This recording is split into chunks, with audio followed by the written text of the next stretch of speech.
샬롬. 이어서 보겠습니다. 야곱과 에서를 보면서 에서를 이렇게 묘사한다는 거예요. 첫 번째, 첫째. 그런데 이 리션, 첫째라는 용어는 하나님을 표현할 때를 이렇게 묘사할 때만 쓰는 용어인데 왜 에서를 말할 때 그 약한 사람을 리션이라고 말했는가? 첫 번째 아들을 그랬잖아요. 그래서 하나님은 처음과 나중 이런 어떤 말씀이 있는데 이것이 어떤 뜻들이 있는지 랍비의 눈으로서 설명을 해주겠다 이 말씀하시면서 두 세계를 말씀하십니다. 두 가지 세계가 이 세상에 있다는 거예요. 하나는 야곱의 이스라엘의 세계, 야곱 이스라엘의 세계, 또 하나는 에돔, 에서는 기독교 세계를 말한답니다. 그러니까 한 아브라함 한 조상의 밑에서 분명히 둘이 똑같이 쌍둥이로 자랐는데 세계가 다르잖아요. 그것을 생각할 때 우리가 지금 유대인들과 우리 이방인 교회를 분리해서 지금 말씀하시면서 우리 교회의 어떤 마지막 때 신앙을 교정해주는 차원에서 유대인으로서 아브라함의 후손이잖아요. 그로서 아브라함처럼 그 역할로서 우리에게 지금 교정을 해주겠다는 것입니다. 그래서 이 두 세계를 이렇게 병행해서 볼 수가 있는데 야곱은 항상 토라를 공부하고 계명을 따르는 아주 믿음의 사람이었고 에서는 그렇지 못한 아주 좀 망가진 그런 사람이었잖아요. 그것을 보면서 에서를 여기서 보여주는데 에서는 붉은 것을 달라고 했는데 사실은 그 팥죽이라고 우리가 알고 있는 그게 붉은 것이 아니랍니다. 이제 그것은 우리가 또 그 책에서 볼 수가 있었죠. 근데 왜 붉은 것을 달라고 하는가? 이 그 영을 이야기해 주는 거예요. 모든 것을 그 육대로 육에 갇힌 사람이기 때문에 그렇게 보인다는 것입니다. 보이는 대로 또 모든 걸 느끼고 또 자기가 보는 것 그대로 표현하기 때문에 그런데 이거는 한 영이라는 거예요. 어떤 악한 레벨의 영인데 동물과 같은 영이라는 것입니다. 그래서 이것은 혼돈의 세계라고 말할 수 있는데 그러니까 아까 이스라엘 야곱의 세계에서의 세계 두 개가 있는데 여러분들이 생각할 때 어느 세계가 더 높은 차원의 세계라고 생각하시냐는 것입니다. 어느 것일까? 토라의 세계, 그 계명을 지키는 이 세계, 근데 잘못이라고 이렇게 말씀하여 그거 아니라 이렇게 하시면서 혼돈의 세계에는 그 에서 이런 이방의 세계에 굉장한 높은 가능성이 있다라고 말합니다. 토라의 지금 삶을 살지 않지만 이미 사실은 예수아를 우리가 영접하고 있잖아요. 그래서 우리 이방 교회의 세계 안에는 보화가 있는데 이것을 이제 캐내는 이런 어떤 말씀을 하고자 하신 것입니다.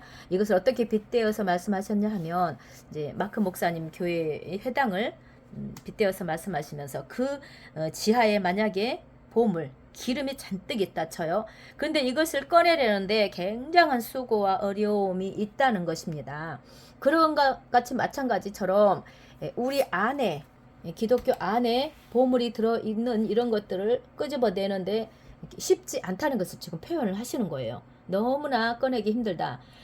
가득 기독교 안에 비밀이 가득 있다는 것입니다. 예수를 알기 때문에 그 안에 많은 것들이 있잖아요. 그냥 헛은 아니잖아요.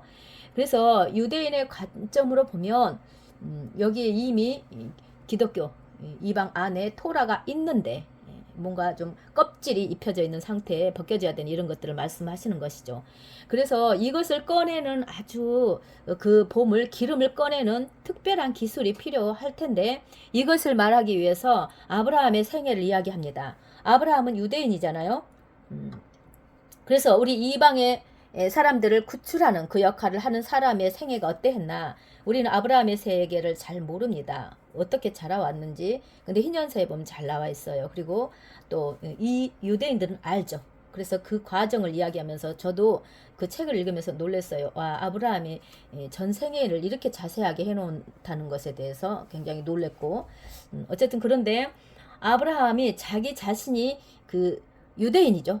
자기 자신이 그 악마의 소울골과 같은 우상의 단지에서 빠져나오는 그 과정을 나오는 것도 자기의 어떤 그 껍질 클레포트 악한 곳에서 나오는 것을 이겨내고 나오는데 75년이 걸렸다는 것입니다. 그러면서 훌륭한 기술과 그런 어떤 습득된 이런 어떤 것을 갖추고 사역할 수 있었던 그 기간이 75년이라는 거예요.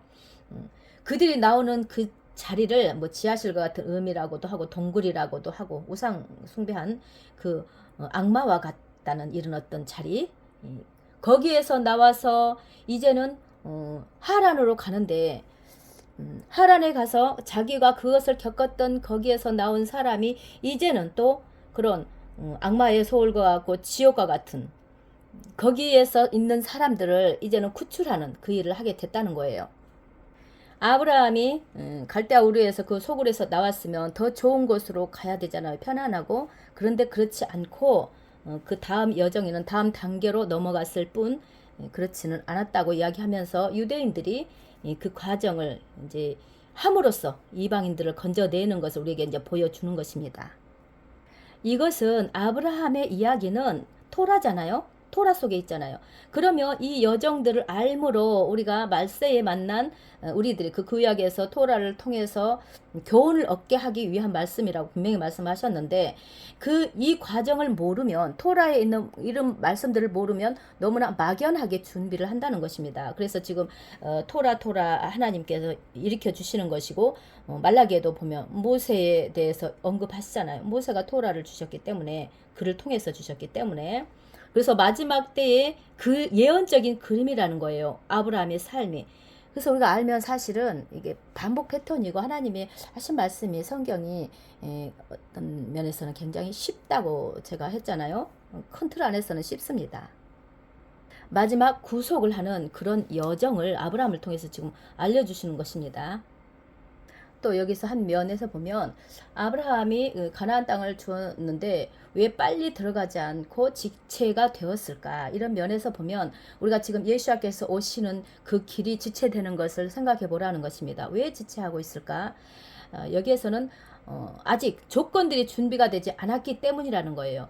하나님께서 그분이 오셨을 때 이제 모든 일, 예수님께서 오셨을 때 이 모든 게 준비가 되어 있어야 하는 그런 일이 있는데, 예수와는 하나님께서는 혼자 이런 일들을 하시는 게 아니라 사람들과 더불어 지금 엮어가시는, 사역하시는 것을 볼 수가 있잖아요.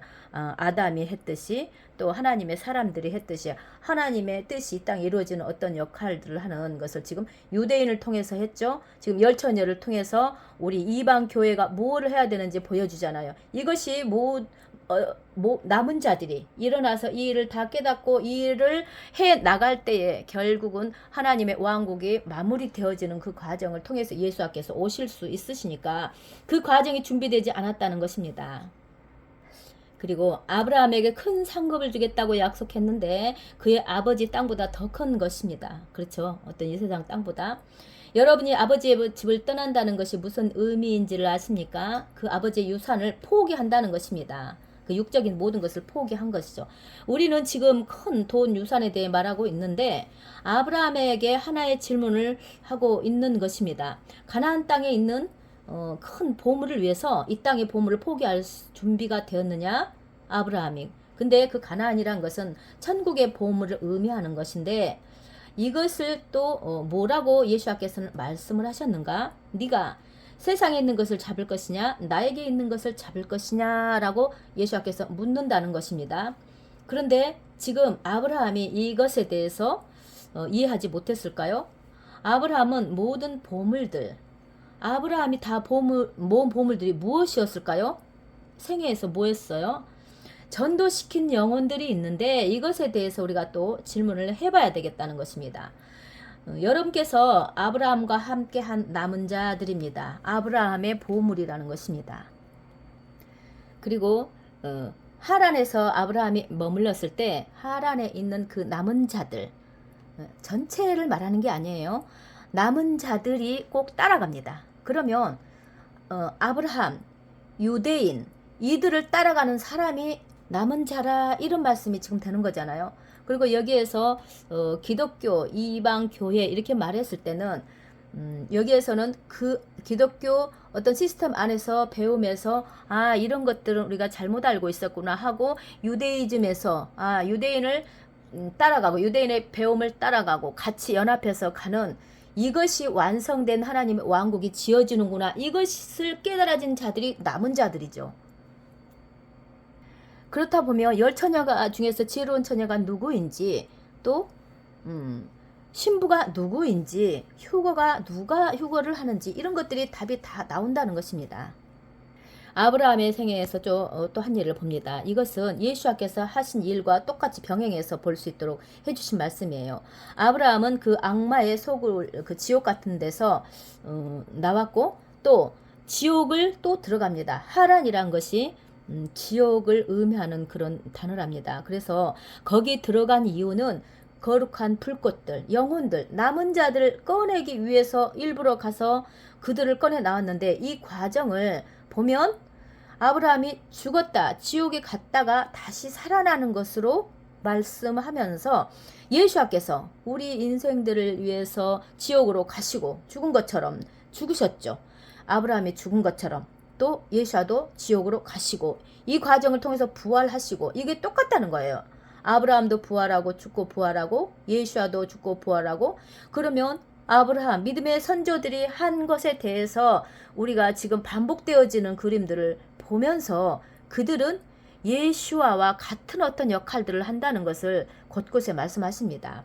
그래서 아브라함은 예수님과 비슷하게 지옥에서 영혼들을 꺼내서 부활하고 또 이 모든 것이 히브리인들 그들은 메시아의 그림이라는 것입니다. 그래서 메시아께서도 또 그와 같은 일을 하면서 메시아의 역할을 또 해주셨죠.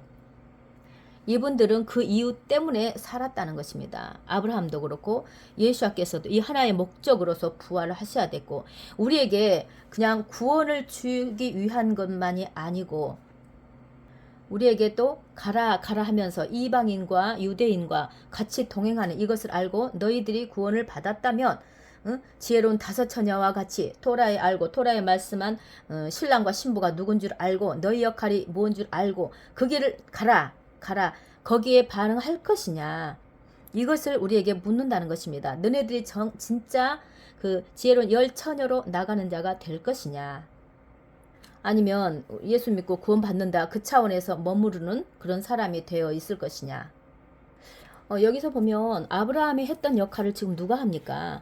이게 계속 병행이 되어졌다. 이방인을 구원하시기 위한 하나님이 그 계획 가운데 유대인을 앞세우고 이방인이 쫓아가고 하는 것을 구약에서 계속 보여주셨잖아요.